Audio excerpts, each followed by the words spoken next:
అయ్యప్ప స్వామి సముద్ర మంతనం సమయంలో జన్మించాడు అని మీకు తెలుసా? సముద్ర మంతనం ముగిశాక ఆ మరుసటి రోజు నారద మహాముని శివపార్వతుల దగ్గరికి వెళ్లి, స్వామి, నిన్న జరిగిన సముద్ర మంతనంలో మీరు విషాన్ని త్రాగేసి అక్కడి నుండి వెళ్లిపోయారు. ఆ తరువాత ఒక అద్భుతం జరిగింది స్వామి. నారాయణుడు జగన్మోహిని అవతారంలోకి మారి లోకాన్ని రక్షించాడు. అసలు ఆ రూపంలో ఆమె ఎంతో అందంగా ఉంది స్వామి. నా జీవితంలో ఎంతో మంది మహిళలను చూసి, కానీ జగన్మోహిని అంత అందమైన స్త్రీని నేను ఎప్పుడూ చూడలేదు స్వామి అని అనగా, శివుడు నవ్వుతూ, నా ప్రక్కన ఎవరున్నారో చూశావు కదా నారద, ఈ లోకంలో పార్వతీదేవి కన్నా అందమైన స్త్రీ ఎవరూ లేరు అని అంటాడు. నారదుడు, లేదు స్వామి, జగన్మోహిని పార్వతీదేవి కన్నా ఎన్నో రెట్లు అందంగా ఉంది. నిన్న మీరు అక్కడే ఉండి ఉంటే మీకే తెలిసేది అని నవ్వుతూ అంటాడు. శివుడు ఆలోచనలో పడిపోతాడు. పార్వతీదేవి కన్నా అందమైన స్త్రీనా? ఆహా, సరే పద నారద, వైకుంఠానికి వెళ్లి చూద్దాం పద.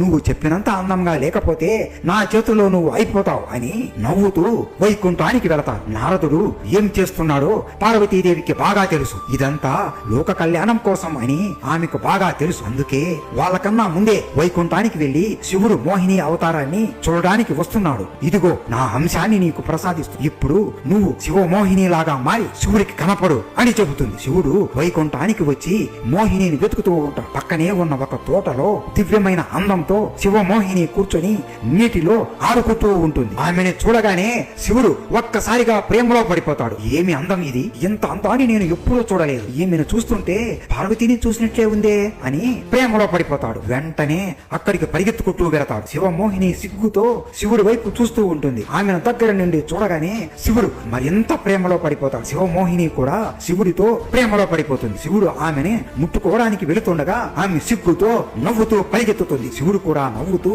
ఆమె వెనకాలే పరిగెత్తుతూ వెళతాడు. అలా ఒక చెట్టు క్రిందికి వెళ్లి కళ్ళలో కళ్ళు పెట్టి ఒకరిని ఒకరు చూసుకుంటూ శివుడు మొదటిగా ఆమె జడకుచ్చులు లాగి ప్రేమతో కౌగిలించుకుంటాడు. ఇద్దరు ముద్దులు పెట్టుకుంటూ సరసాలు ఆడుతూ అలా ఆ చెట్టు క్రిందనే ఆ రాత్రి శృంగారం కూడా చేసుకుంటారు. శివుడి నుండి వీర్యం బయటికి వస్తుంది. ఆ వీర్యం నుండి ఒక శక్తివంతమైన వెలుగు బయటికి వస్తుంది. ఆ వెలుగులో నుండి శాస్త్ర జన్మిస్తారు.